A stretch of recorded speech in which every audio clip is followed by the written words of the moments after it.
স্বাগত। আমরা এসে পৌঁছেছি কলকাতার নাকতলায় ফিমেল তবলা প্লেয়ার সুনয়না ঘোষের বাড়িতে। তার বাড়িতে তবলা প্রশিক্ষণ হয়। হ্যাঁ, তার সম্বন্ধে অনেক কিছু আমরা জানবো। নমস্কার আপনাকে। আপনার এই মিউজিক ওয়ার্ল্ডে আসা এইরকম এই জার্নিটা সেটা কি রকম? দেখো, আমার মনে হয় এত বছরের লাইফ, হ্যাঁ, হাফ অ্যান আওয়ারের প্রোগ্রামে সেটা সম্ভব নয়। আমাদের এপিসোড চলতে থাকবে, আস্তে আস্তে বলবো। তবু আমি একটা কথা বলি যে আমার জ্ঞান হওয়ার পর থেকে আমি সাংগীতিক পরিকাঠামোর মধ্যেই বড় হয়েছি। আর সবকিছুর মধ্যে মা সবসময় বলতো যে পড়াশোনাটা যতটা ইম্পর্টেন্ট, আমাদের ফ্যামিলিতেও পড়াশোনার প্রায়োরিটি প্রচুর, কিন্তু তার সাথেও মা সবসময় বলতো সাংগীতিক পরিমণ্ডলের মধ্যে থাকলে সন্তান ভালো মানসিক। তখন তো এই ব্যাপারটা বুঝতাম না, আজকে বুঝতে পারি, আজকে প্রতি পদক্ষেপে বুঝতে পারি। আমার নেক্সট জেনারেশনকে যখন দেখি আমার মনে হয় সঙ্গীতের মধ্যে থাকলে যে মানসিকতা বিল্ড হয় সেটা বোধহয় অন্য কোনো সাবজেক্টে থাকলে হয় না, এটা বলছি না, কিন্তু একটা ভালো লাগা, ভালোবাসা, মানসিক শান্তি, ফ্রেন্ডশিপ কারোর সঙ্গে বানানো যায়। তো সেই জন্য ছোটবেলা থেকে মা জোর করে, তখন তো অ্যাডিকশন ছিল না, জোর করেই এক প্রকার করতেই হবে, না হলে ওইটা করতে দেবো না, না এইভাবেই গান বাজনা শুরু হয়। আর গান দিয়ে আমার জীবন শুরু। আপনি আরেকজন কত্থক শিল্পীও বটে। গান দিয়ে শুরু হয়েছিল, তারপরে কোথাও মনে হয়েছিল যে না, ভালো লাগা, ওটাও ভালো লাগা থেকে মা ডান্সে থেকে ভর্তি হয়েছিলাম। ত্রিরঞ্জন দাশগুপ্ত আমার গুরু ছিলেন। তার পরবর্তীকালে আমি আসি, আমার গুরুজি, আমার তবলার যে গুরুজি আচার্য পণ্ডিত শঙ্কর ঘোষ, উনি আমাকে মালবিকা মিত্রর কাছে ভর্তি করে দিয়েছিলেন। আচ্ছা আচ্ছা। তো দিদির কাছে আমি শিখতে শুরু করেছি এই সময় যখন ন্যাশনাল স্কলারশিপ পেলাম ডান্সে। আচ্ছা, বাহ। তখন আমাকে গুরুজি বললেন তোমাকে একটা সাবজেক্ট চয়েস করতে হবে, নয় তবলা নয় নাচ। কারণ হ্যাঁ, গানটা গুরুজি সবসময় বলেছিলেন গানটা প্রযোজ্য, গানটা করতেই হবে, গানটা করুক, গানটা কোনোদিন ছেড়ো না। কিন্তু ডান্স আর তবলা দুটোই না ফিজিক্যাল এফর্ট লাগে। হ্যাঁ, যেমন ক্রিকেট খেলতে গেলে ফিজিক্যাল এফর্ট লাগে, সেটা গান আর তবলার ডান্স দুটোতেই ফিজিক্যাল এফর্ট লাগে। তখন গুরুজি দেখছেন যে আমার যে রেওয়াজটার প্রয়োজন আছে সেই এফর্টটা আমি দিতে পারছি না। আচ্ছা। তখন আমাকে বাবা মাকে ডেকে পাঠিয়েছিলেন যে আমি আজকে একটা ডিসিশন নেব, সেটা তোমরা এসো। তখন আমাকে বলেছিল যে তোমরা এসেছো, মা বাবাকে বললো, কিন্তু ডিসিশন তোকেই নিতে হবে, কি ডিসাইড করবি আমাকে জানা। আমি 1 মাস টাইম দিলাম। একটু কঠিন মনে হয়। কঠিন না, আমাকে 1 মাস টাইম দিয়েছিলেন। কিন্তু আমি ওই সময় বসে মিনিট 10 মধ্যে গুরুজিকে বলেছিলাম, গুরুজি আমি তবলাই বাজাবো। ওটাই আপনার প্রাণ। আর আমি দেখেছি দুটোতেই তো অ্যাচিভমেন্ট পেয়েছিলাম। তো সেই সময়টার কথা বলছি। কিন্তু আমার মনে হয়েছিল যে এই সাবজেক্টটা মেয়েরা আসে না। হ্যাঁ, একেবারে একটা মানে ম্যাসকিউলিন সাবজেক্ট, সেখানে মেয়েদের আসে না, এবং মেয়েদের রীতিমতো নাচই তখনকার দিনে বাড়িতে করতে দেবে না, সেখানে তবলা প্লেয়ার মানে ডিফিকাল্ট, রিয়েলি ডিফিকাল্ট।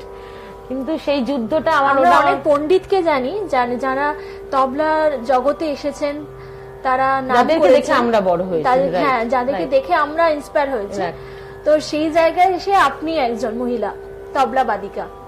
আমার তো মনে হয় মহিলারা অনেকে এগিয়ে এসেছেন আমার জেনারেশনে। তার আগে আমি একজনের নাম আবান মিস্ত্রি বলে জানতাম, অনেক সিনিয়র, উনি আজ হয়তো নেই পৃথিবীতে। আর কোনো ফিমেল কেউ বাজাতো বা ছিল জানা ছিল না, যার জন্য গুরুজি আমাকে একটাই কথা বলেছিল, তোমার বাজনা শুনে কখনো যা মনে হয় তুমি একটা মেয়ে করে বাজাচ্ছ। ওনার ভাষাটাই এরকম ভাবে বলেছিল, মেয়ে যেন চোখ বন্ধ করে বোঝা যায় তুমি একটা ম্যাসকিউলিন বাজনা হচ্ছে। কম্পিটিশনটা ওই লেভেলে থাকবে, আর ওটা একটা চ্যালেঞ্জিং, মানে একেবারে তবলাকে মেয়েরা বাজাই না। আর আমি যেখানে বাজাচ্ছি আমার মানে আনন্দ হতো যে আমি তো একলাই যাচ্ছি। সেইটা দেখে ইন্সপায়ার্ড হয়েছি, এবং আমার মনে হয়েছিল এই সাবজেক্টটা নিয়ে থাকা আমার ভালো লাগা ওটা। বাহ। আচ্ছা, বিবাহের পূর্বে, মানে বিবাহ মানে বিয়ের কথাই বলছে আর কি, বিয়ের আগে এবং বিয়ের পরে কতটা পরিবর্তন এসেছে? দেখো বিয়ের আগে বা পরে মেয়েদের না আমার মনে হয়, বিশেষ করে আমি যে ফ্যামিলিতে বিলং করি, আমার বাড়িতে মা বাবা চলে গেলেন 2020-তে।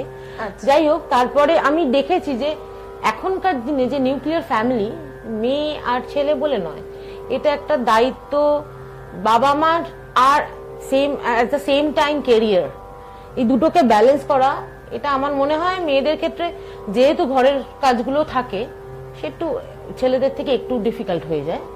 আদারওয়াইজ আমার কাছে আমার মনে হয় না বিয়ের পর যে খুব চেঞ্জেস হয়েছে। আর আমার মানে মিথ্যে কথা মানে যদি বলি, এটা খুব আমি লাকি যে আমার শ্বশুর বাড়ি প্রচন্ড মানে সাপোর্টিভ তো বটেই, এবং আমাকে কখনো বুঝতে হয় না যে এই প্রোগ্রামটার জন্য আমি কাউকে জিজ্ঞেস করবো আমি যাবো, নেভার। আমার সবসময় আমার এটা হয় যে ও প্রোগ্রাম মানে জানে, এটা আমার বাবা মার ক্ষেত্রে যেটা আমি পেয়েছিলাম, আমার শ্বশুর বাড়িতে আমার শ্বশুর শাশুড়ির কাছ থেকে সেটা পাই। ননদরা ভীষণ সাপোর্টিভ, হাজবেন্ড তো আছে, ওরা সাপোর্টিভ বলে আমার হাজবেন্ডও সাপোর্টিভ, অফকোর্স আমি এটা মানি। দেশে এবং বিদেশের বিভিন্ন জায়গায় আপনি পারফর্ম করেছেন, সেটার এক্সপিরিয়েন্সটা যদি একটু বলেন। দেখো আমি যে ফ্যামিলিতে বিলং করি, ওই যে বললাম পড়াশোনা ওরিয়েন্টেড, ওটাই লাইফ থাকতে হবে। হ্যাঁ, একমাত্র বাবা ভীষণ বকাবকি করতো, মানে পড়াশোনা একটু নাম্বার কমে গেলেই, কিছু হলেই প্রচন্ড রাগারাগি, আমার গান বাজনা, মেয়ের জীবন নষ্ট করে দিচ্ছে, এরকম বাবা চিৎকার চেঁচামেচি করতো। কিন্তু মায়ের একটা জিনিস ছিল, মানে পড়াশোনাটা তোমার থাকবে ফার্স্ট, কিন্তু গান বাজনা করবে। কিন্তু আমি যে ফ্যামিলিতে বিলং করি, যে বাবা আমি বিদেশ চলে যাব, হঠাৎ করে যখন 2003-তে আমার ফার্স্ট ট্যুর, আচ্ছা, তখন আমি মাস্টার ডিগ্রি ফাইনাল ইয়ার। আচ্ছা, হঠাৎ করে আমি জানতাম না ট্যুর কি জানি না, আমি এরকম বাড়িতে একটু পরিস্থিতিটা ঠিক ছিল না, এটা কিছু কাজ করে আমি বেরোচ্ছিল, ল্যান্ডলাইনে একটা ফোন এসেছিল, বলেছিল 12টা হোয়াইট ব্যাকগ্রাউন্ডে ফটো আর তোমার পাসপোর্ট, এটা চেয়েছিল। তো আমি জানতাম না কেন কিসের জন্য, গুরুজিকে ফার্স্ট ফোন করেছিলাম। মানে আমার মা এটা বাবা শিখিয়েছিলেন যে আমার জীবনে তোমার গুরু যদি বলেন বিষ খাও, হাতে করে দেন, ওটাই জানবে তোমার অমৃত, ওটাই খাচ্ছ, এবং জানবে ওটা ব্লেসিংস আছে, তাই তিনি দিচ্ছেন। তো গুরুকে বিশ্বাস করাটা এইভাবে আমাকে শিখিয়েছিলেন গুরুজি, মানে আমার মা। তো সেই জন্য আমার ফার্স্ট ফোনটা কিন্তু কাউকে করিনি, বাবাকেও জানাইনি, মাকেও জানাইনি, আমি নিজে ফোনটা রিসিভ করে ফার্স্ট কলটা আমার গুরুকে করেছিলাম, যে গুরুজি এরকম একটা 12টা ফটো, আর গুরুজির সঙ্গে কথা বলতে ভীষণ ভয় পেতাম, তো বলেছিলেন 12টা ফটো, আর আমাকে বলেছেন যে একটা পাসপোর্টটা দিতে। ও তুই তো বিদেশ যাচ্ছিস বলে একটা চিৎকার দিলেন, আমার মনে আছে। আমি তো, আমার কোনো আইডিয়া ছিল না। তার 3 মাস পর কনফার্ম হলো, আমি অক্টোবরে, আমি ফোনটা পেয়েছিলাম জুনে, আমি অক্টোবরে 2003-তে হোল ইউরোপিয়ান কান্ট্রি ট্যুর করেছি। আর বিদেশে গিয়েও আমার কাছে কোনো ফোন ছিল না, কোনো কি করে ফোন ইউজ করতে হয় তাও জানি না, তখন মোবাইলেরও যুগ ছিল, আমার কাছে ছিল না, অনেস্টলি বলছি। তো ওখানে গুরুজি স্টুডেন্টকে ফোন করে জিজ্ঞেস করেছে, সুনয়না কোথায় আছে, ওকে তোরা একটু দেখিস।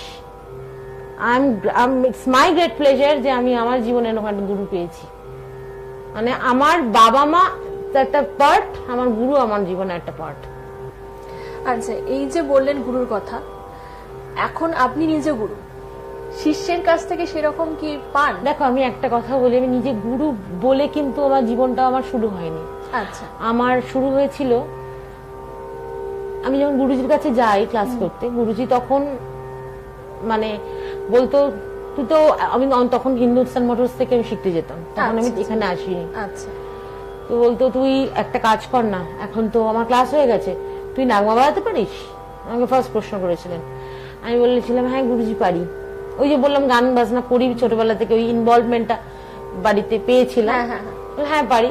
তখন শুরু করলাম, ওই গুরুজি শুনলেন, বাহ তুই ভালো বাজাচ্ছিস, এরকম বললেন, একটা কাজ কর না, আমার বাচ্চাগুলোকে তুমি দেখতে পারি না, তুই একটু দেখবি, আমি যা জীবনে পেয়েছি আর গুরুজি যে দায়িত্ব আমাকে দিয়ে গেছেন, সেইটা যেন আমি কামিং জেনারেশনের কাছে এগিয়ে দিতে পারি।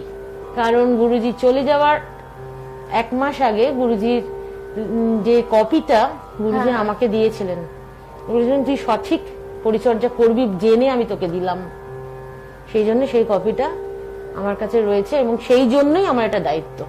মফস্বল এরিয়া থেকে ছেলেমেয়েরা আসলে তাদের যে শিক্ষার যে কষ্ট করে তারা ওই টাকাটা প্রণামী দিচ্ছে, আমি গুরুজিকে দিচ্ছি মানে ওই টাকাটা আমার কত কষ্ট করতে হচ্ছে, অথবা আমাকে ততদিক খাটতে হবে, এই মেন্টালিটিটা কিন্তু ছিল জানো। কিন্তু ভেরি আনফর্চুনেট, এখনকার দিনের বাচ্চাদের কোনো দোষ নেই, কারণ বাচ্চা, আমি খুব সত্যি কথা বলছি, বাচ্চারা ইনোসেন্ট, তাদেরকে আমরা যে পাত্রে রাখবো সেরকম চেহারা হবে। এখনকার দিনের পিকচারটা একটু ডিফারেন্ট হয়ে গেছে। আমাদের আমি শিখিয়ে দিই, আমাদের তবলায় 6টা ঘরানা আছে, দিল্লি, পাঞ্জাব, লখনৌ, আজরারা, ফারুখাবাদ। তার মধ্যে আমার জীবন শুরু হয়েছে ফারুখাবাদ দিয়ে, কিন্তু ওই যে বললাম আবার গুরুর কথা, লাইফটাই তো পুরো গুরু ভর্তি আমার। যে গুরুর কাছে এসেছিলাম সেই গুরুর কাছে সমস্ত ঘরানার তালিম উনিও শিখেছিলেন, সেই সুবাদে আমিও প্রত্যেকটা ঘরানার তালিম আমি পেয়েছি। ফারুখাবাদ, আর আমি যখন তেরে কেটে জীবনের প্রথম তবলা শিখতে গেলে যেই বোলগুলো দরকার হয়, প্রথম যে তেরে কেটে তাক তাক, তেরে কেটে আমরা ফারুখাবাদ ঘরানায় কি শিখেছি, তাক তাক।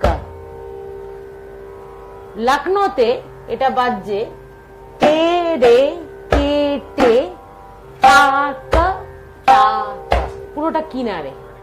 দিল্লি ঘরানাতে বেসিক্যালি আমরা 2 ফিঙ্গার স্টাইলের ব্যবহার খুব বেশি দেখি। তোমরা যখন তালিম পেতে থাকবে 2 ফিঙ্গার স্টাইল কাকে বলে তুমি বুঝতে পারবে। লখনৌতে কি হয়, তেরে কেটে তাকো তাকো, যে বেসিক বোলটা আমরা ছোটবেলায় শিখি, তবলা শিখতে আসলেই কেউ আমরা তেরে কেটে তাকো তাকো কাকে বলে শেখাই ফিঙ্গারিং দিয়ে। লখনৌতে যখন তেরে কেটে তাকো তাকো শেখানো হয়, তখন আমি নিজে পেয়েছি, সেই অনুযায়ী তোমাদের বলছি, তেরে কেটে তাক তাক কিনারেতে। কিন্তু আমরা ফারুখাবাদে সেম ইউজেস ডিফারেন্ট ফিঙ্গারিং এ দেখেছি, তেরে কেটে তাক তাক। লখনৌ বেসিক্যালি ডান্সের, লখনৌ ঘরানাটা যত বোলবানি আছে ম্যাক্সিমাম ডান্স ওরিয়েন্টেড বোলবানি। ডান্স ওরিয়েন্টেড বোলবানি যেমন শান্তা প্রসাদজির হাতে, হ্যাঁ,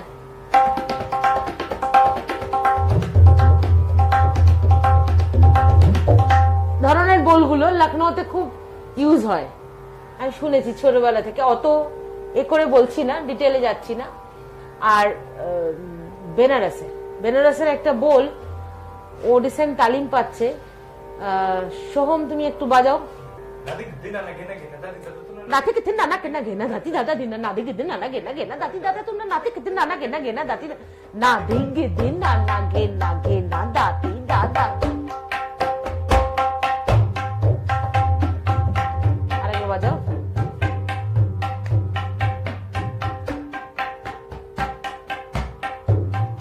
डबल।